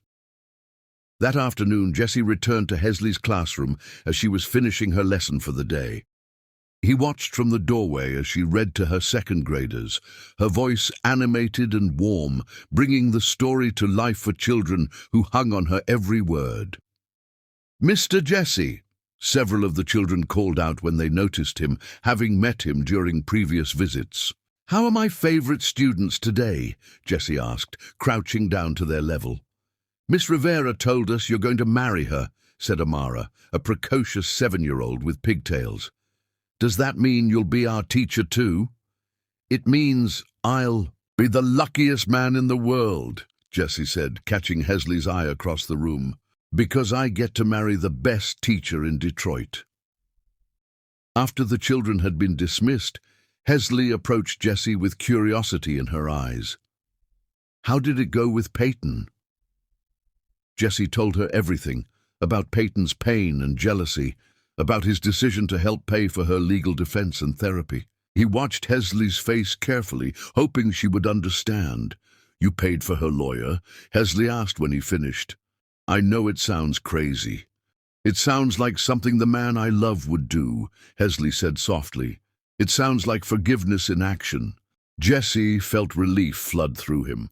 I realized that the kind of husband I want to be to you, the kind of father I want to be to our future children, isn't the kind of man who seeks revenge. It's the kind of man who believes people can change. Hesley stood on her tiptoes to kiss him. This is why I love you. This is why I knew you were different from every other man I'd ever met.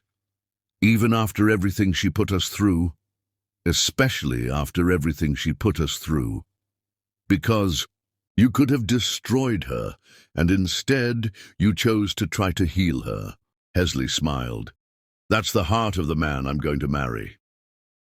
As they walked hand in hand to Jesse's car, both felt lighter somehow. The Peyton chapter of their story was finally closed, but instead of ending with bitterness and revenge, it had ended with compassion and hope. But as they drove through the Detroit streets toward their future, neither of them noticed the figure watching from across the street. Someone whose connection to their story ran deeper than either of them knew, and whose appearance would soon test everything they thought they understood about love, family, and second chances. Chapter 9. Almost Lost Forever. Sometimes the greatest love stories teeter on the edge of tragedy, where hearts that beat as one must face the possibility of beating alone, and courage is measured not in staying, but in the willingness to risk everything for a chance at forever. December in Detroit arrived with unusual warmth, as if the city itself couldn't bear to add winter's chill to the emotional storm brewing in Jesse and Hesley's relationship. 6 weeks had passed since Peyton's arrest. 6 weeks of seeming perfection as they planned their spring wedding and built their future together. But beneath the surface, old wounds were festering, and the very intensity of their love had become the source of their greatest fear. Jesse stood at the floor-to-ceiling windows of his penthouse office, watching the city he'd conquered spread out below him, and felt more helpless than he ever had in his life. In 3 hours, Hesley would board a plane to Portland, Oregon, where she'd accepted a teaching position at an innovative elementary school that specialized in working with underprivileged children. It was her dream job, everything she'd ever wanted professionally, and she was running toward it like a woman escaping a burning building. The irony wasn't lost on him. After everything they'd survived, Peyton's lies, his mother's disapproval, the complicated merger of their two very different worlds, it wasn't external forces that were tearing them apart. It was the terrifying recognition that they loved each other too much to survive losing each other. "You have to let her go," Camden said from behind him. Jesse's business partner and closest friend had been trying to talk sense into him for the past hour, but his words felt like asking Jesse to stop breathing. What Camden didn't know was that in less than 3 hours, the woman Jesse loved more than life itself would board a plane to Portland. And Jesse had finally found the courage to let her go, even though it might destroy him completely. "I can't," Jesse said simply. "I know I should. I know she needs to spread her wings and find out who she is outside of us. But Camden, the thought of waking up tomorrow without her, of going days or weeks or months without seeing her face, so follow her to Portland. She doesn't want me to. She made that very clear." Jesse's voice carried the raw pain of their fight 3 nights ago, when Hesley had finally admitted what had been building between them for weeks. "I'm losing myself, Jesse," she had said, tears streaming down her face as they stood in their rooftop garden. "I love you so much that I've stopped existing as a separate person. I wake up thinking about what will make you happy. I plan my days around your schedule. I've turned into someone whose entire identity revolves around being your girlfriend, your fiancée, your future wife." "That's not true," Jesse had protested, but even as he said it, he knew she wasn't entirely wrong. "Isn't it? When was the last time I had dinner with just my friends? When did I last spend a weekend doing something just for me? I'm 32 years old, and I feel like I'm disappearing into us." Mr. Camden's voice pulled Jesse back to the present. Maybe this is what she needs, space to remember who she is outside of your relationship. "And what if she decides she likes herself better without me? Then you'll have to accept that. But Jesse, look at what you've built together. Look at how she fought for your relationship when Peyton tried to destroy it. That woman loves you completely. Sometimes people need to leave so they can choose to come back." Jesse's phone buzzed with a text from Hesley. "My flight leaves in 2 hours. I know you said you wanted to take me to the airport, but I think it's better if I go alone. I love you. That hasn't changed." "She doesn't want me at the airport," Jessie said, showing Camden the message. "Then respect that. Let her have this goodbye on her terms." A deal, but Jessie's feet were already moving toward the door.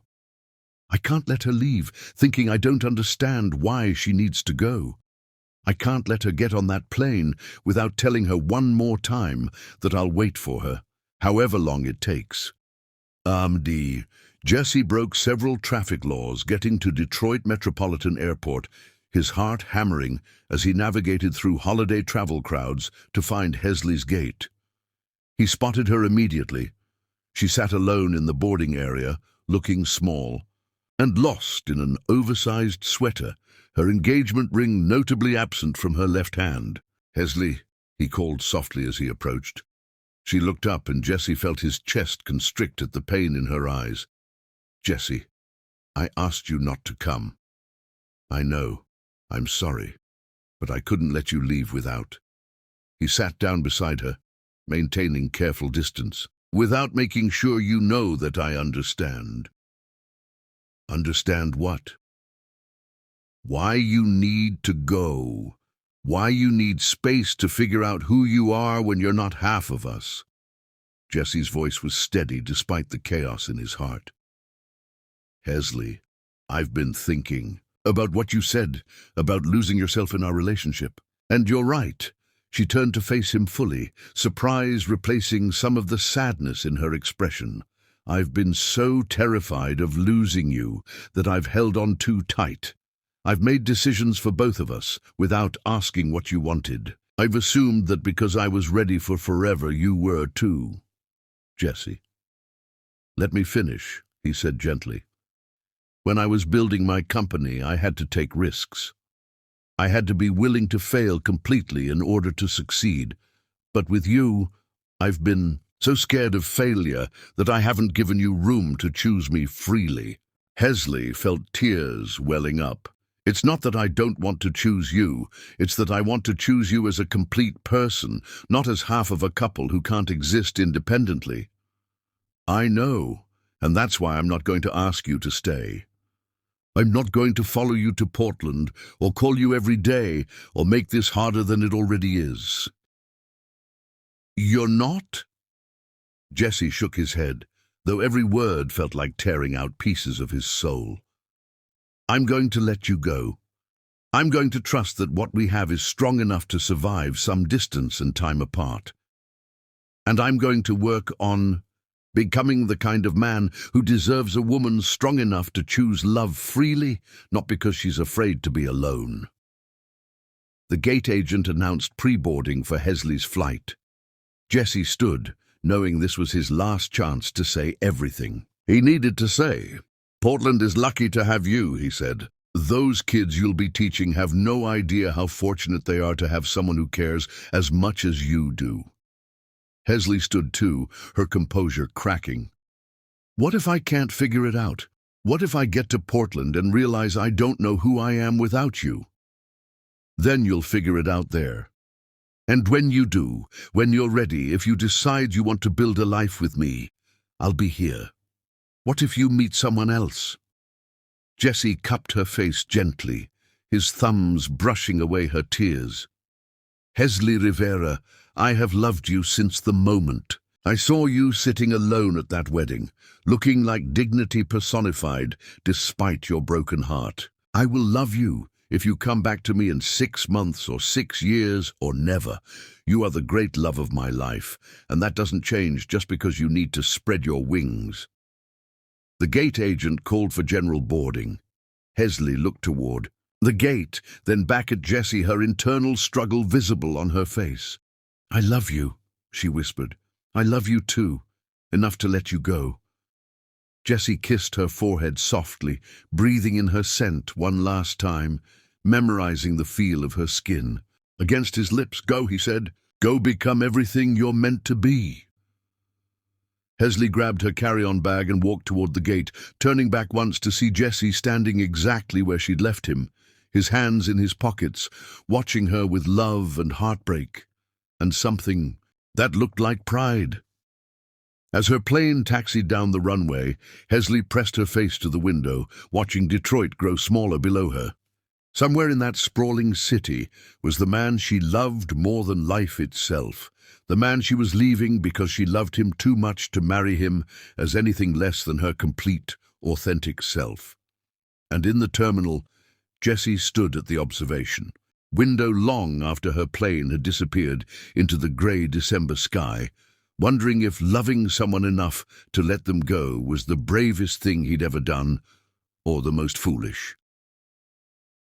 3 time zones away, as Hesley's plane descended toward Portland, she clutched her phone, Jessie's contact information glowing on the screen. She typed and deleted a dozen messages, each one a variation of, "I've made a mistake, I'm coming home."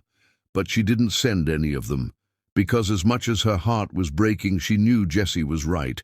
She needed to find out who she was, when she wasn't afraid to be alone, when she wasn't defining herself through someone else's love. Only then could she choose their future from a place of strength rather than fear. The question that would haunt them both over the coming months was simple but devastating. Would the love that had brought them together be strong enough to survive the distance that might help them grow apart? Chapter 10. He found him again. Love's greatest victories often come disguised as endings, and sometimes the heart must be broken completely before it can be healed into something strong enough to hold forever. 4 months had passed since Hesley's plane disappeared into the December sky, and Jessie Owens had learned to navigate a world without the woman who had become his reason for breathing. Portland seemed to agree with her. Her emails, which had started daily and gradually lessened to weekly, painted a picture of someone discovering parts of herself she'd never known existed. She was teaching at-risk children who reminded her why education could change lives. She was taking pottery classes, learning to paint, reading books that had nothing to do with romance or happily ever after. She was, by all accounts, blooming. Jessie was proud of her growth and dying from missing her. This particular Saturday morning in early April found him wandering through Eastern Market, the historic farmers' market that had become one of their favorite weekend destinations. He told himself he was shopping for groceries, but truthfully, he came here to feel close to her memory. Every vendor stall, every flower display, every street musician reminded him of mornings they'd spent here together, laughing and dreaming, and planning a future that now felt like something he'd imagined. He was examining some early spring vegetables, thinking about the rooftop garden they'd planted together, which he still tended religiously, when a familiar voice made him turn around. Jesse Owens. The man standing behind him was tall and lean, with kind eyes and prematurely grey hair, wearing jeans and a Detroit Tigers sweatshirt. It took Jesse a moment to place him, and when he did, his breath caught. "Damon?" Jesse said, hardly believing. It was his younger brother standing before him. "Is it really you?" Damon Owens smiled. The same crooked grin Jesse remembered from their childhood. "It's really me, though I go by David now, after Dad." Jesse felt his world shift on its axis. Damon, David, was his younger brother by 6 years, and Jesse hadn't seen him since their father's funeral 13 years ago. After their father died, Jesse had thrown himself into work, building his company and his fortune, while dealing with grief the only way he knew how. Damon had wanted to talk, to grieve together, to maintain their connection as brothers. But Jesse, overwhelmed by his new responsibilities as the successful older son, had gradually let their relationship drift until they lost touch entirely. "You look good," Jesse said, taking in his brother's healthy appearance, the peace in his eyes that seemed new. "You look happy." "I am happy," David replied. "I teach 3rd grade at Cody Elementary, have been for the past 8 years." "You're a teacher?" Jesse felt a flutter of recognition, thinking of Hesley's passion for education. Best job in the world. Kids keep you honest, keep you grounded. David paused, studying his older brother's face. What about you? Last I heard, you'd become some kind of tech mogul. Something like that. Jesse felt awkward, unsure how to bridge 13 years of silence. David, I owe you an apology. After Dad died, I should have been there for you. I should have... Jesse, stop. David held up a hand, his expression gentle but firm.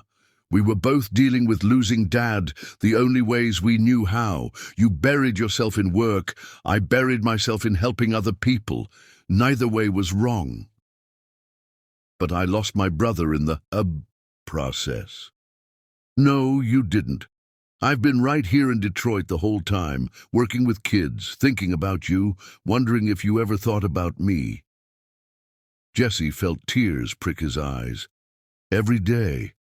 I thought about calling you every single day, but I didn't know how to bridge the gap I'd created. David stepped forward and pulled his older brother into a hug that erased 13 years of distance in an instant. There's no gap that can't be bridged between brothers who love each other. As they embraced, Jesse felt something in his chest that had been tightly clenched for months finally begin to loosen. This was what healing felt like, unexpected, overwhelming, and absolutely necessary.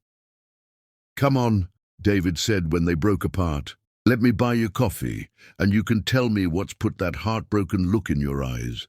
Because successful tech mogul or not, you look like a man who's lost something important. They found a quiet cafe tucked between market stalls, and over coffee that grew cold as they talked, Jesse found himself telling his brother everything. About meeting Hesley at the wedding, about falling in love faster and deeper than he'd ever thought possible, about Peyton's sabotage and their reconciliation, and finally, about letting Hesley go to Portland so she could find herself. She sounds incredible, David said when Jesse finished. She is. She's everything I never knew I was looking for, and everything I know I don't deserve. That's bullshit, David said mildly, surprising Jesse with his directness. What? This idea that you don't deserve love, that you have to earn it somehow. Jesse, you're a good man. You always have been. You just forgot for a while. How can you say that? I abandoned you after Dad died. I built walls around my heart so high that it took Hesley 3 months to scale them. I let fear and grief turn me into someone who thought love was a transaction. David leaned forward. And what did you do when you realized that? What do you mean? When you met Hesley and realized what real love felt like, what did you do? Did you run from it? Did you try to control it? Did you treat her like a transaction? Jesse thought about their rooftop garden, about dancing in the rain, about letting her go to Portland even though it was killing him. No, I tried to love her the way she deserved to be loved. Exactly. Jesse, the man who let the woman he loved more than life itself get on a plane to chase her dreams because he wanted her to be happy. That's not a man who doesn't deserve love. That's a man who understands what love actually means. Jesse felt something shift in his chest, a possibility he'd been afraid to even consider. Do you think? Is it too late to tell her that? Only one way to find out. David pulled out his phone and showed Jesse a text conversation. Funny thing is, I've been talking to her. Jesse stared at the phone in shock. You've been talking to Hesley? She tracked me down about 2 months ago. Apparently, she'd been thinking about what you told her about losing touch with your brother, and she decided to see if she could find me. She found you? Found me and convinced me to meet her for coffee when she was in town for a weekend visit in February. She wanted to understand why losing me had hurt you so much, wanted to understand your family history so she could love you better.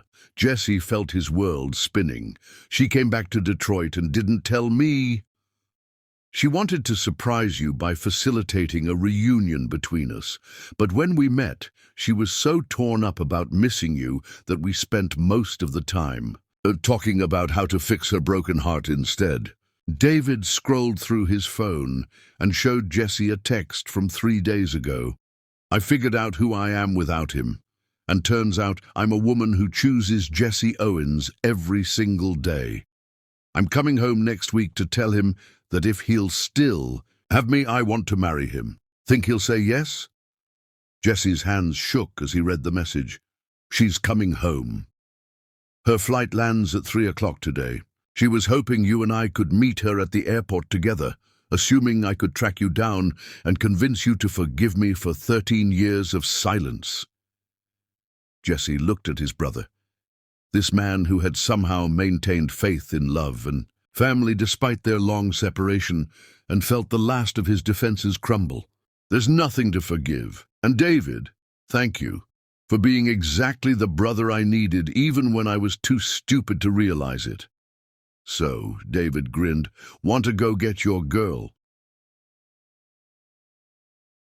Detroit Metropolitan Airport at 3 o'clock on a Saturday was controlled chaos, but Jesse and David navigated through the crowds with purpose, both men nervous and excited in equal measure. Jesse had changed clothes 3 times, finally settling on the same charcoal suit he'd worn to Tamika's wedding 9 months ago, the suit he'd been wearing when he first met Hesley. They positioned themselves at the arrival gate for the Portland. A flight! Jesse's heart hammering so hard he was sure everyone in the terminal could hear it. David stood beside him, a calm, supportive presence that reminded Jesse what it felt like to have family. Flight 447 from Portland has arrived, announced the gate agent, and Jesse felt his knees go weak. Passengers began emerging from the jetway, and Jesse scanned each face desperately, looking for the woman who had changed everything about his understanding of love and life and what it meant to be truly happy. And then he saw her. Hesley emerged from the crowd like a vision, her hair longer than when she'd left, her skin glowing with confidence and health. She wore a simple green dress that brought out her eyes, and when she spotted Jesse standing there, her face transformed with the kind of joy that could power a city. She ran toward him, dropping her carry-on bag and launching herself into his arms with the force of 4 months of missing him concentrated into a single moment. Jesse caught her and spun her around, both of them laughing and crying simultaneously. "You came," she said against his neck. "I was hoping, but I wasn't sure. Of course I came. David told me you were coming home." Hesley pulled back to look at him, then turned to smile at his brother. "David, you found him!" "Actually, he found me," David said, grinning at their reunion. Apparently, the universe has good timing. Jesse set Hesley down, but didn't let go of her, his hands framing her face like he was afraid she might disappear again. "You look incredible. Portland has been good to you." "Portland taught me who I am when I'm not afraid to be alone," Hesley said, her voice steady and sure.